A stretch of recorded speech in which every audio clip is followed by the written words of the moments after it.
मिजोरम की राज्यपाल नहीं रहेंगी। सूचना के अनुसार अस्थायी व्यवस्था होने तक मणिपुर के राज्यपाल वीके दुग्गल को मिजोरम के राज्यपाल का अतिरिक्त प्रभार सौंप दिया गया है। तो आखिरकार जो राजनीति है, अगर हम राज्यपाल को लेकर बात करें, जो परंपरा जो है 2004 में यूपीए ने शुरू की थी राज्यपाल के तबादले को लेकर, उस परंपरा को जिस तरह से कहा जा रहा था कि कुछ अलग करेगी बीजेपी सरकार, एनडीए सरकार, वो ऐसा कुछ करते दिख नहीं रही है। और बिल्कुल जिस तरह से यूपीए सरकार ने किया था, कुछ वैसा ही काम इस वक्त बीजेपी सरकार की तरफ से, अगर हम एनडीए सरकार की बात करें तो वो भी करते हुए दिख रही है। नरेंद्र मोदी की बात करें तो नरेंद्र मोदी भी उसी तरह के फैसले लेते हुए दिख रहे हैं। और खास करके अगर हम कमला बेनीवाल की बात करें तो जिस तरीके से उन्हें पहले गुजरात से हटा के मिजोरम भेजा गया और मिजोरम से तुरंत महज 1 महीने के अंदर ही उनकी छुट्टी हो गई, इस तरह से इससे साफ पता चलता है कि राजनीति गरमाई हुई है। और इस फैसले के बाद संसद में हंगामे से लेकर और राजनीतिक बवाल जो है खड़ा होना बेहद लाजमी है। और आज जिस तरीके से ये फैसला आया है, इसके बाद जो है विपक्ष पार्टियां जो है, अगर बात करें हम बीजेपी को घेरने से कहीं भी चूकेंगी नहीं।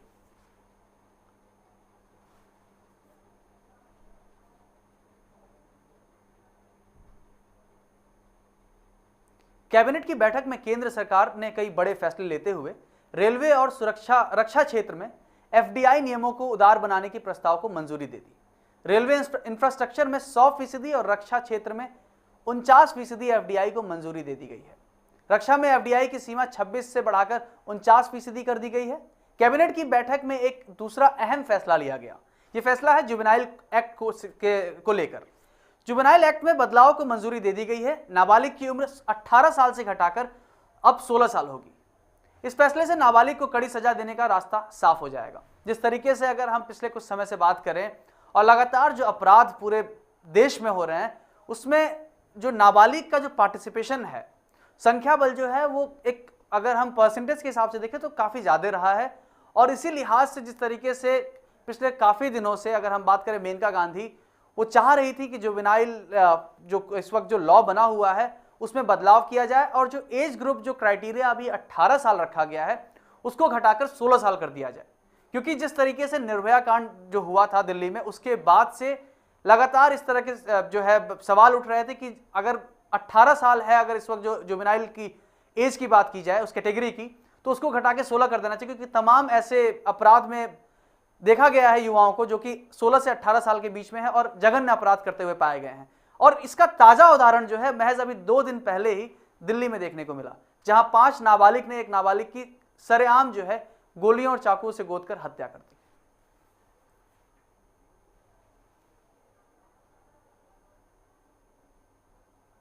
यूपीएससी के सिविल सेवा परीक्षा में सीसेट के मुद्दे पर चल रहे हंगामे के बीच सरकार ने सुझाव दिया कि यूपीएससी की प्रारंभिक परीक्षा को तय शेड्यूल के अनुसार होने देना चाहिए। सरकार के रुख से असंतुष्ट एसपी, बीएसपी, सीपीएम और सीपीआई ने राज्यसभा से वॉकआउट किया। जावड़ेकर ने कहा कि हमें इन छात्रों को भरोसा दिलाना चाहिए कि इस मामले में कोई अच्छा रास्ता अवश्य निकालेंगे। मंत्री के बयान के बाद सीपीएम नेता सीताराम येचुरी, उसके साथ ही साथ तमाम और नेता जो हैं वो बयान करते रहे और उन्होंने सरकार की इस नीति को गलत बताया।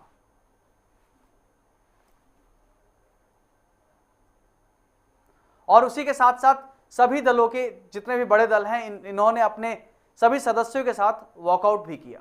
जिस तरह से विरोध जो है, अगर हम सिर्फ बात करें तो यूपीएससी का मुद्दा पूरी तरह से पॉलिटिसाइज्ड हो चुका है और इसका फायदा जो उठाने में कोई भी, अगर हम पॉलिटिकल पार्टी की बात करें तो वो पीछे हटने का नाम नहीं ले रही है। अगर हम यूपीए की ही बात करें तो यूपीए सरकार में एनसीपी भी थी और तमाम और पार्टियां भी थी। उनके दौरान ही सीसेट लॉन्च हुआ था, इंट्रोड्यूस हुआ था सिविल सर्विसेज में। उसके बाद जिस तरीके से अगर हम परसेंटेज की बात करें तो लगातार घटका गया, लेकिन उस वक्त किसी को याद नहीं आई। लेकिन जब जागो तब सवेरा वाली स्थिति जो है इस वक्त विपक्ष के साथ बनी हुई है और वो लगातार हित की बात कर रहा है। अगर हम बात करें हिंदी बेल्ट के, हिंदी भाषी क्षेत्र के विद्यार्थियों की, क्योंकि उनकी मांग है कि सीसेट को पूरी तरह से खारिज कर देना चाहिए सिविल सर्विसेज एग्जामिनेशन से।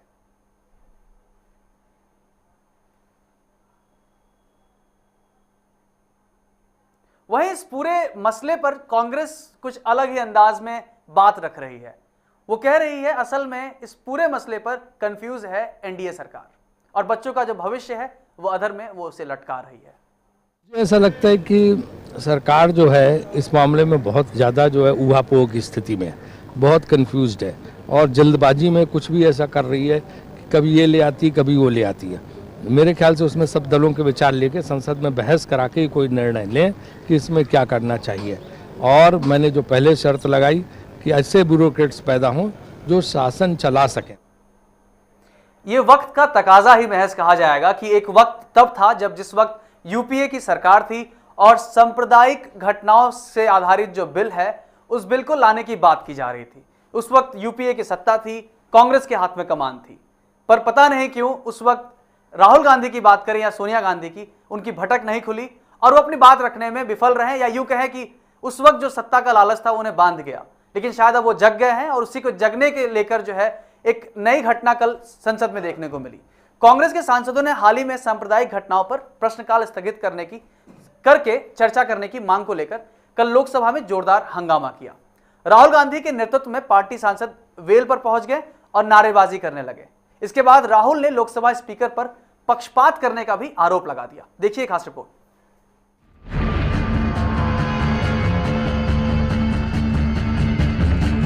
आज लोकसभा में राहुल गांधी बोले तो ऐसा लगा कि विपक्ष अब नई ऊर्जा के साथ सरकार को घेरने की कोशिश में है। विपक्ष ने लोकसभा में सांप्रदायिक हिंसा बिल पर प्रश्नकाल स्थगित कर चर्चा कराने की मांग की और इस मांग को लेकर कांग्रेस उपाध्यक्ष राहुल गांधी लोकसभा में स्पीकर के वेल में पहुंचकर हंगामा करने लगे। राहुल गांधी का कहना है कि सरकार नहीं चाहती कि बिल पर चर्चा हो। सदन में बोलने का मौका नहीं दिया जाता है, सिर्फ एक व्यक्ति की सुनी जाती है। बीजेपी का कहना है कि राहुल का व्यवहार अमर्यादित है। ये राहुल गांधी का नया अवतार है। पहली बार लोकसभा के वेल में प्रदर्शन करते हुए राहुल गांधी को देखकर कांग्रेसियों को अच्छा लगा होगा। सांप्रदायिक हिंसा के मसले पर चर्चा की मांग कर रहे सांसदों के साथ राहुल भी नारेबाजी करते हुए नजर आए।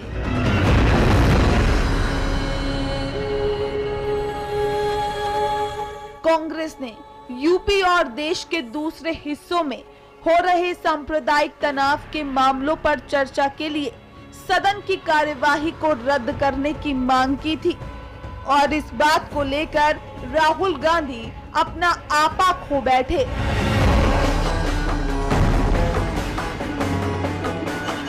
राहुल का आरोप था कि इस सरकार को किसी तरह की बहस स्वीकार्य नहीं है और यहाँ केवल एक आदमी की सुनी जाती है।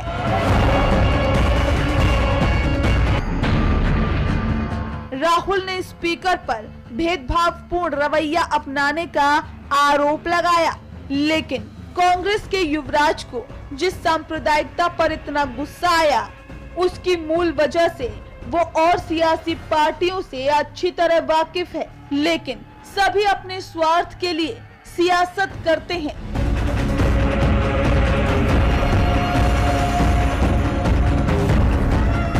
किसी समाज की परवाह नहीं होगी, ये भी सही है। पिछले कुछ दिनों में उत्तर प्रदेश में हुई सांप्रदायिक घटनाएं इसका प्रमाण है। Bureau report, reporter 24x7।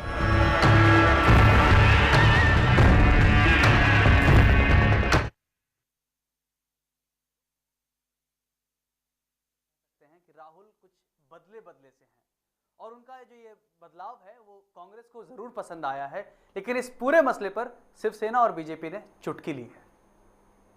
गाँव की अपस्ताएं होत क्या, जब चिड़िया चुग गई खेत।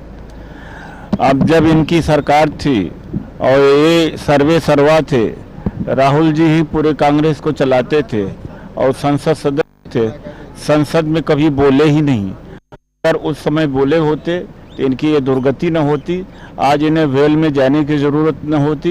ये फ्रस्ट्रेटेड हैं और मैडम स्पीकर सभी पार्टियों को उनके संख्या के अनुपात समय दे रही हैं। या ये निराशावादी इनकी राजनीति है लेकिन अब वेल में जाने से कुछ होगा नहीं। जब इन्हें कुछ करना था तब किए नहीं, तो इसलिए जो आरोप है कांग्रेस का कि जो स्पीकर हैं वो पक्षपात कर रही हैं, समय नहीं दे रही हैं, निराधार है।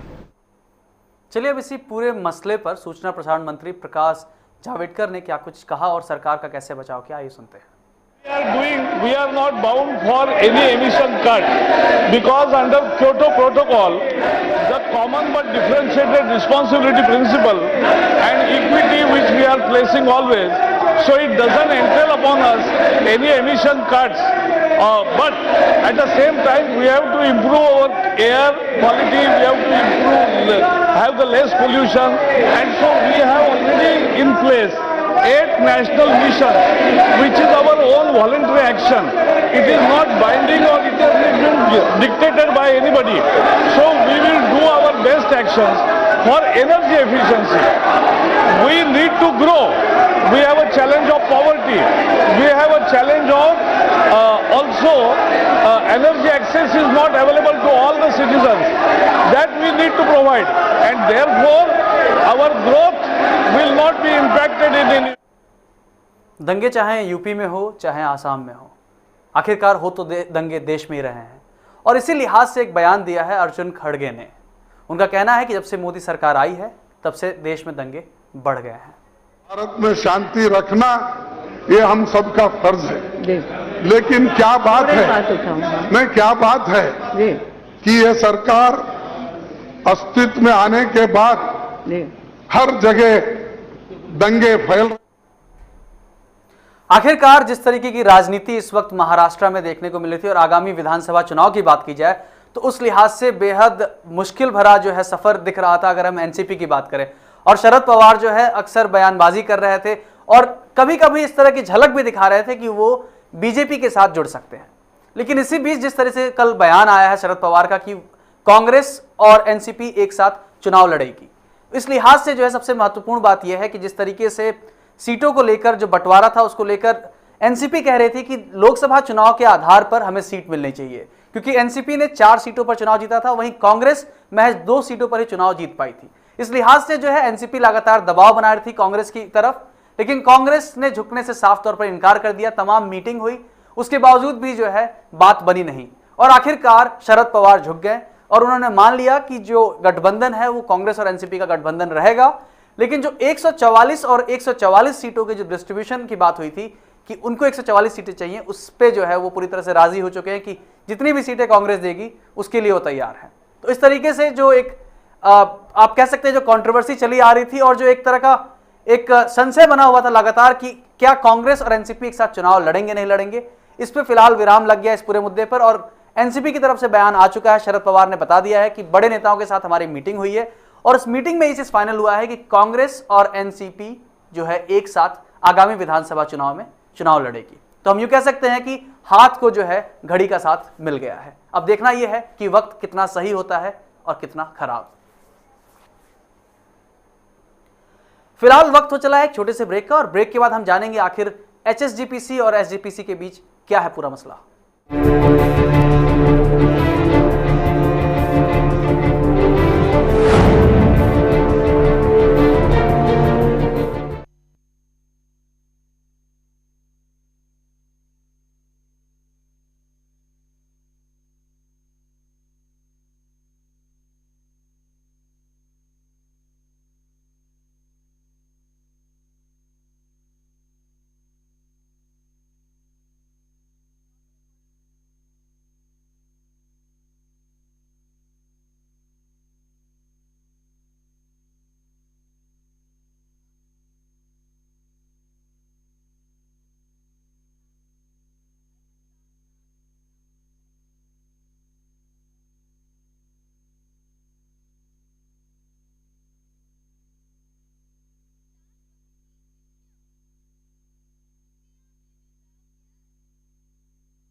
ब्रेक के बाद आपका स्वागत है। इस वक्त जिस तरह की स्थिति पूरे अगर हम हरियाणा में बात करें और पंजाब में बात करें तो HSGPC और SGPC को लेकर लगातार गर्माहट बनी हुई है और ताज़ा मामला जो है वो कुरुक्षेत्र का है, जहां पर HSGPC और SGPC के जो जितने भी सदस्य हैं वो वहां पर पहुंचे हुए थे और उसी बीच जो है कुरुक्षेत्र में पुलिस और हरियाणा सिख गुरुद्वारा प्रबंधन कमेटी के लोगों के बीच लड़ाई हो गई। उस झड़प में जो है तमाम लोग घायल हुए। ये जो पूरा मसला है, ये मसला ऐसा हुआ था कि कुरुक्षेत्र में जिस तरीके से कुछ गुरुद्वारों पर अभी भी SGPC के जो लोग हैं वहां पे बैठे हुए थे, वहां के लोग उस पर डेरा जमाए हुए थे और हरियाणा सिख गुरुद्वारा प्रबंधन कमेटी कह रहा था कि उन्हें उन गुरुद्वारों का भी हक चाहिए। ऐसे में झिंडा ने एक मीटिंग बुलाई थी और उन्होंने तमाम सिख संगठनों को बोला था कि वो कुरुक्षेत्र में आके इकट्ठा हों, जहां पर पुलिस पहले से तैनात थी और इस पूरे मसले के दौरान पुलिस और हरियाणा सिख गुरुद्वारा प्रबंधन कमेटी के बीच झड़प हुई। तो जिस तरीके से जो ये एक मसला था एक गुरुद्वारा प्रबंधन कमेटी का, वो इस पूरी तरह से पॉलिटिसाइज हो चुका है और विधानसभा चुनाव के लिहाज से हरियाणा सरकार इसे भुनाने में कोई कोर कसर छोड़ने में को नहीं दिख रही है, क्योंकि जिस तरीके से अगर हम बात करें तो ये मसला इतना बढ़ चुका है कि इस पूरे मसले में केंद्र सरकार को बीच में आना पड़ा। केंद्र सरकार तक ने दरख्वास्त किया हरियाणा सरकार से कि ये अपने फैसले को वापस ले ले और HSGPC को बर्खास्त करके SGPC को ही सिर्फ बनाए रखें, लेकिन उनकी भी जो है हरियाणा सरकार सुनने को तैयार नहीं हुई और उसके बाद लगातार झिंडा की नियुक्ति हुई। झिंडा ने भी कहा कि एक अध्यक्ष के तौर पे मैं चाहूंगा कि हरिद्वार अगर हम बात करें तो हरियाणा सिख गुरुद्वारा प्रबंधन कमेटी के जो लोग हैं, हम लोग SGPC से बैठकर बात करेंगे और कोशिश करेंगे कि जो हरियाणा के जितने भी गुरुद्वारे हैं उनकी जो राइट्स हैं वो हमें मिल जाएं। लेकिन ऐसा होने में पूरी तरह से अगर हम बात करें तो झिंडा फेल रहे। उसके बाद उन्होंने मीटिंग बुलाई और मीटिंग के दौरान ये पूरी झड़प हुई, जिसमें तमाम लोग घायल भी हुए, साथ साथ 8 से 10 पुलिस कर्मियों के भी घायल होने की खबर है।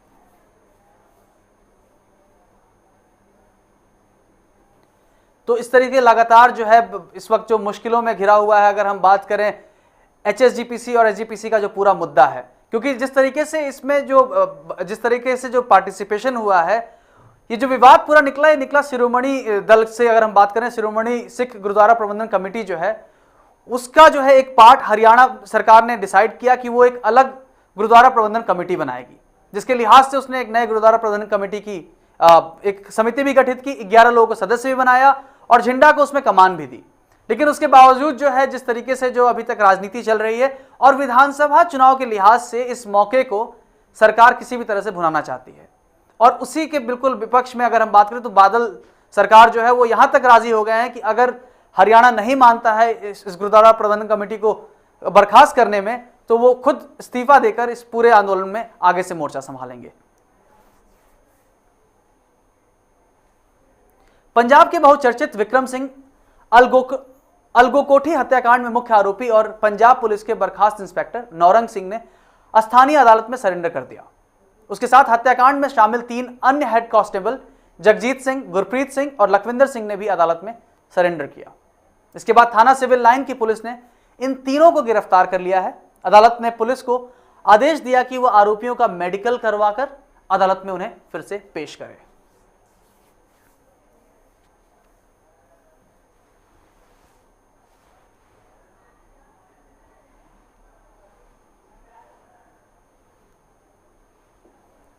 ਮੁਕੱਦਮਾ ਦਰਜ ਹੋਇਆ ਸੀ ਕਿਸੇ ਕੈਦੀ ਦਾ ਹਸਪੀਟਲ ਦਾਖਲੇ ਦੌਰਾਨ ਉੱਥੋਂ ਗਾਇਬ ਹੋ ਜਾਣ ਸੰਬੰਧੀ ਭੱਜਣ ਸੰਬੰਧੀ 222 223 ਸੈਕਸ਼ਨ ਦੇ ਤਹਿਤ ਮੁਕੱਦਮਾ ਦਰਜ ਹੋਇਆ ਸੀ। ਤੇ ਬਾਅਦ 'ਚੋਂ ਪਤਾ ਲੱਗਾ ਕਿ ਉਸ ਨੂੰ ਬਟਾਲੇ ਦੀ ਕੋਈ ਪੁਲਿਸ ਪਾਰਟੀ ਸੀ ਜਿਹੜੀ ਉਹਨੂੰ ਚੁੱਕ ਕੇ ਲੈ ਗਈ ਸੀ ਔਰ ਡਿਊਰਿੰਗ ਇੰਟਰੋਗੇਸ਼ਨ ਉਹਨਾਂ ਕੋਲੋਂ ਉਹ ਮਰ ਗਿਆ ਸੀਗਾ ਬੰਦਾ ਔਰ ਉਹਨਾਂ ਧਾਰਾਵਾਂ ਦੇ ਫਿਰ ਬਾਅਦ 'ਚੋਂ 365 ਦਾ ਵਾਅਦਾ ਕਰਕੇ ਫਿਰ 302 ਦਾ ਉੱਚ ਇਜ਼ਾਫਾ ਕੀਤਾ ਗਿਆ ਤੇ ਉਹ ਦੋਸ਼ੀਆਂ ਨੇ ਕੱਲ ਸਰੈਂਡਰ ਕੀਤਾ ਸੀ ਕੋਰਟ ਵਿੱਚ ਸ਼੍ਰੀ ਯੁਕਤੀ ਗੋਇਲ ਸ੍ਰੀਜਮ ਅੰਮ੍ਰਿਤਸਰ ਦੇ। ਕੱਲ ਉਹਨਾਂ ਨੂੰ ਪੁਲਿਸ ਹਿਰਾਸਤ ਵਿੱਚ ਲੈ ਲਿਆ ਗਿਆ ਸੀ। ਅੱਜ ਦੁਬਾਰਾ ਉਹਨਾਂ ਨੂੰ ਇਨਵੈਸਟੀਗੇਸ਼ਨ ਅਫਸਰ ਵਿਦਿਆ ਸਾਗਰ ਮੈਂ ਪ੍ਰੋਸੀਕਿਊਸ਼ਨ ਨੂੰ ਅਸਿਸਟ ਕਰ ਰਿਹਾ ਇਸ ਕੇਸ ਵਿੱਚ 5 ਦਿਨ ਦਾ ਪੁਲਿਸ ਰਿਮਾਂਡ ਪੁਲਿਸ ਨੇ ਮੰਗਿਆ ਸੀ, ਬਟ ਜੱਜ ਸਾਹਿਬ ਨੇ ਦੋਵਾਂ ਕੌਂਸਲਸ ਦੀ ਬਹਿਸ ਸੁਣ ਕੇ 2 ਦਿਨ ਦਾ ਪੁਲਿਸ ਰਿਮਾਂਡ ਦਿੱਤਾ ਵਾ। ਅੱਜ 6 ਤਰੀਕ ਹੈ, 2 ਦਿਨ ਦਾ ਪੁਲਿਸ ਰਿਮਾਂਡ ਹੋਇਆ। 2 दिन बाद फिर ਇਹਨਾਂ ਨੂੰ ਅਦਾਲਤ ਵਿੱਚ ਪੇਸ਼ ਕੀਤਾ ਜਾਏਗਾ। ਫਰਦਰ ਜੋ ਵੀ ਕਾਰਵਾਈ ਹੋगी फिर उप जज साहब जो भी रिमांड मंगा जाएगा उस हिसाब से देखेगा। चलिए अब बात करते हैं खेल जगत की।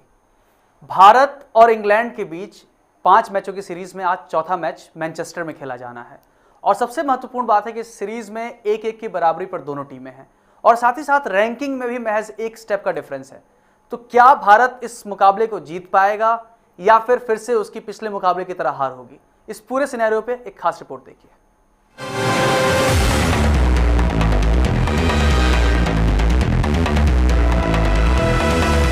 इंग्लैंड में टीम इंडिया टेस्ट का टेस्ट दे रही है। लॉर्ड्स में पास होने के बाद साउथहैम्पटन में धोनी की टीम फेल हो गई। काफी किरकिरी हुई, हंगामा बरपा, बढ़त गई सो अलग। खैर, जो हुआ सो हुआ।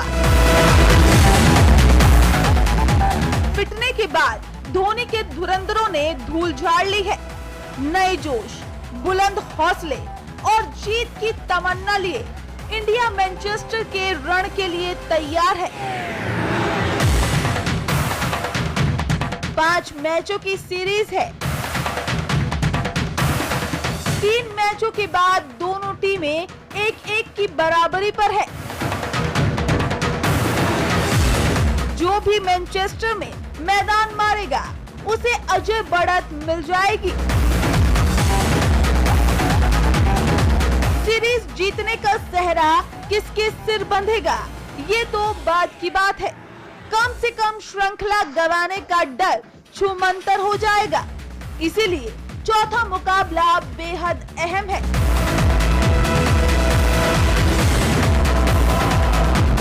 हारना कोई नहीं चाहता, जीतने के लिए सब खेलते हैं। धोनी भी जीतने के लिए ही मैदान में उतरेंगे।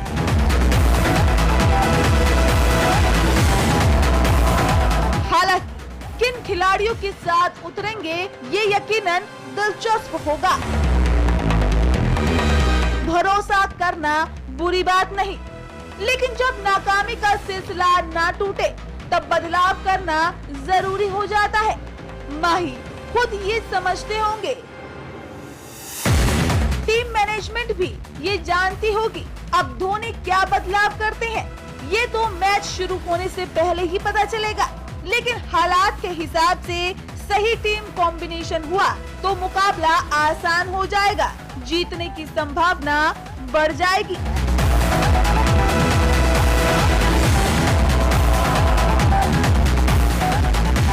Sports desk reporter 24/7।